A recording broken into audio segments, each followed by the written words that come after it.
Welcome the students of eighth class. प्यारे प्यारे बच्चों, आप सभी कैसे हो? ठीक हो सभी?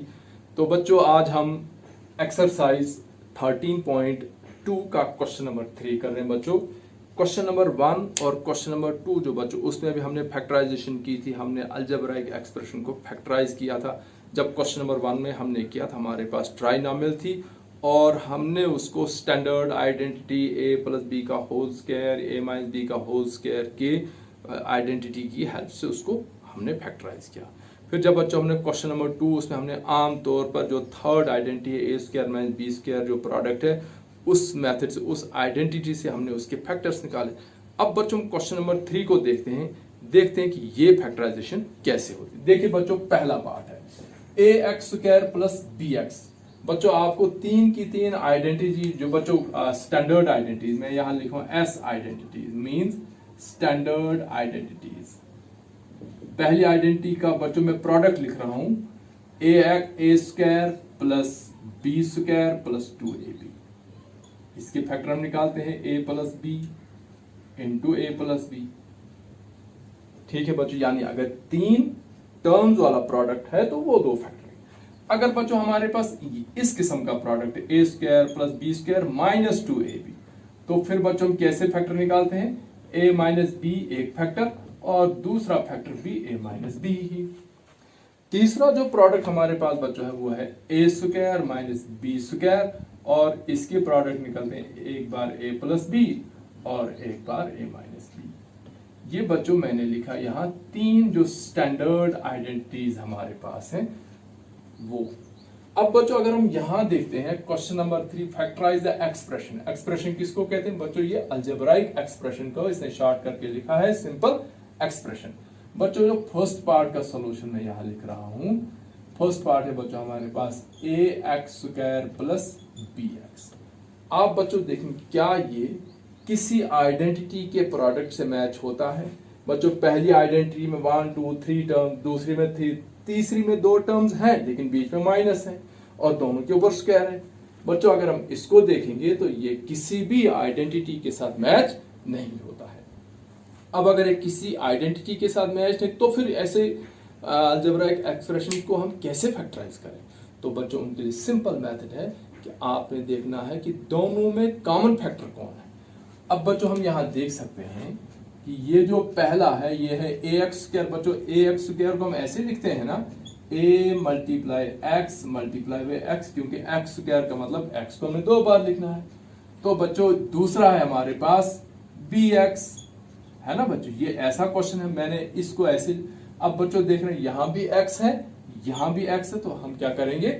यहां से एक्स को हम कॉमन लेंगे। ये बच्चों इस मेथड से करेंगे। चलिए तो बच्चों हम यहां देख रहे हैं कि दोनों में x का हो, तो बच्चों x का फैक्टर मैंने बाहर रखा, एक फैक्टर दूसरा। अब बच्चों यहाँ x स्क्वायर था ना, 2 बार x को लिखना था, एक बार बाहर लिखा और एक बार अंदर रहा। a जैसे था वैसे ही यहाँ रहा ax प्लस बच्चों b के साथ x, ये x मैंने बाहर लिखा कॉमन में, यहाँ खाली b रहा। बच्चों इतना ही इसका आंसर है, यानी इसके 2 फैक्टर, कोई आइडेंटिटी नहीं लगाई हमने देखा x यहाँ भी था, x यहाँ भी था, कॉमन था, मैंने बाहर लिखा।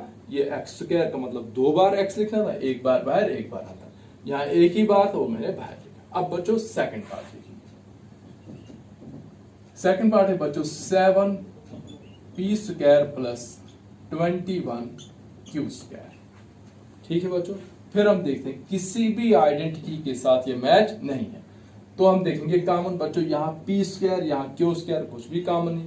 बच्चों इसका कोफिशिएंट 7, इसका कोफिशिएंट 21, तो बच्चों 7 का मतलब होता है 7 मल्टीप्लाई 1 और 21 का मतलब हो बच्चों 7 मल्टीप्लाई 3। तो बच्चों दोनों में 7 कॉमन है, तो मैं यहाँ 7 कॉमन रखूंगा। अंदर रहा बच्चों मेरे में 1 पी स्क्वायर, तो 1 पी स्क्वायर का मतलब पी स्क्वायर बच्चों, प्लस 21 का मतलब हो बच्चों 7 मल्टीप्लाई बाई 3। 21 में से एक फैक्टर 7 मैंने बाहर रखा और दूसरा फैक्टर अंदर रहेगा 3 क्यू स्क्वायर। इसका बच्चों ये आंसर है, यानी इसके 2 फैक्टर आए। एक फैक्टर आया बच्चों कौन सा? 7 जो कॉमन फैक्टर था, और दूसरा फैक्टर हमारे पास आया P square plus 3 Q square. अब बच्चों थर्ड पार्ट आता है। थर्ड पार्ट है बच्चों 2x रेज पावर 3। बच्चों रेज पावर 3 को हम क्यूब भी पढ़ते हैं, plus 2x y raise power 3 और बच्चों लास्ट में है plus 2x z raise power 3। ठीक है बच्चों, अब इन तीनों टर्म्स हम बच्चों देख सकते हैं कि तीनों टर्म्स में कॉमन क्या है बच्चों, आप बता सकते हैं। तीनों टर्म्स में पहले तो 2 कॉमन है, ठीक है बच्चों, और 2 कॉमन होने के बाद और कौन सा कॉमन है बच्चों, तीनों टर्म्स में हमारे पास x कॉमन है। तो आप देख सकते हैं बच्चों यहां भी x है, यहां भी x, यहां भी x, यहां 2, यहां 2, यहां 2। तो पहले मैं लिखूंगा 2 कॉमन, फिर बच्चों यहां x है तो यहां से x लिखूंगा कॉमन। अब बच्चों बताओ, यहां x की पावर 3 थी, x की पावर 3 का मतलब क्या हुआ बच्चों, x को 3 बार लिखना है। एक बार बच्चों मैंने बाहर रखा तो x की पावर 2 अंदर रहा, प्लस बच्चों यहां से 2 भी बाहर लिखा, यहां से x भी यहां रहा बच्चों y की पावर 3, और उसके बाद बच्चों प्लस z की पावर 3। मैं बच्चों पहले क्वेश्चन जरा चेक करता हूं कि क्या ये क्वेश्चन हमने सही लिखा है या और कुछ लिखा है।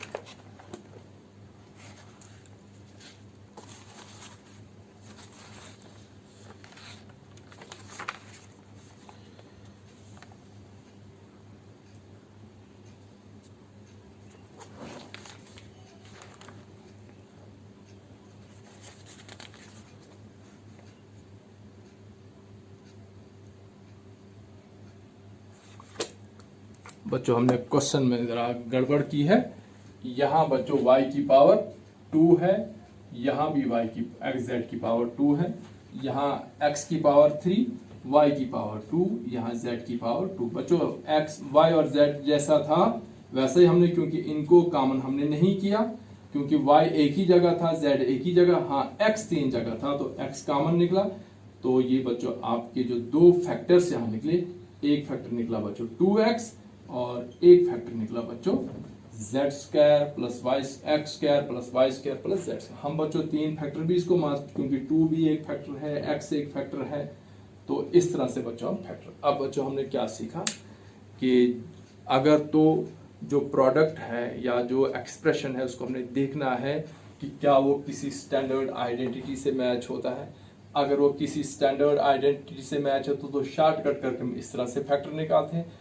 अगर वो किसी आइडेंटिटी से मैच नहीं होता है बच्चों तो फिर हम देखते हैं वहां कॉमन फैक्टर कौन सा है। ठीक है बच्चों, सो थैंक्स फॉर वॉचिंग।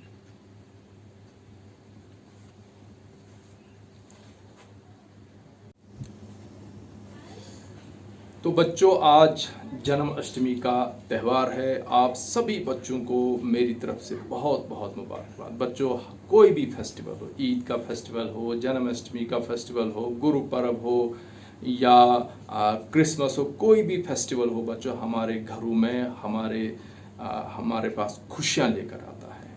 और बच्चों जब भी हम खुशियाँ मनाएं हमें हमेशा ध्यान रखना चाहिए कि हमारी रिलेशन में, कोई रिश्तेदारी में, कोई पड़ोस में, कोई हमारे नेबर में, कोई स्कूल का बच्चा ऐसा कोई तो नहीं है कि जो इन खुशियों को नहीं मना पा रहा है, उसके पास ऐसे रिसोर्सेज नहीं है, घर में कोई परेशानी है, बीमारदारी है या और कोई गुर्बत की कोई वजह है जिसकी वजह से वो ये खुशी पूरी तरह से नहीं मना रहा जैसे आप मना रहे हैं। तो बच्चों एक अच्छे इंसान की हैसियत से आप पर फर्ज बनता है कि आप अपने ऐसे रिश्तेदार को, ऐसे स्टूडेंट को, ऐसे पड़ोसी को ढूंढो और जाकर चोरी छुपे जाकर खुफिया तरीके से आप उसको मदद करें, या खुद नहीं जा पाते अपने पेरेंट्स को कहो कि पापा या मम्मी हमारे पड़ोस में, या मेरा कोई फ्रेंड, या मेरा कोई क्लास फेलो, या मेरा कोई रिश्तेदार आज इस हाल में है, वो शायद ये खुशी नहीं मना पा रहा होगा। तो आप देखेंगे एक तो माँ बाप आपके बहुत खुश हो जाएंगे आपसे, और दूसरा वो जो आपका फ्रेंड है जिसकी आप मदद करना चाहते हैं, वो आपका पड़ोसी जिसकी आप मदद करना चाहते हैं, वो आपसे बहुत खुश हो जाएंगे, उनकी खुशी, उनका त्यौहार मन जाएगा। और इन सब के पीछे जो सबसे बड़ा फ़ायदा आपका होगा कि वो ऊपर वाला जो है, जिसको हम अल्लाह का नाम लेकर याद करते हैं या हम परमात्मा का नाम लेकर जिस भी नाम से हम उसको याद करते हैं, वो आपसे बहुत खुश और राज़ी हो जाएंगे। तो ये था जन्माष्टमी का मैसेज। एक बार फिर आप सभी बच्चों को मेरी तरफ से बहुत बहुत मुबारकबाद।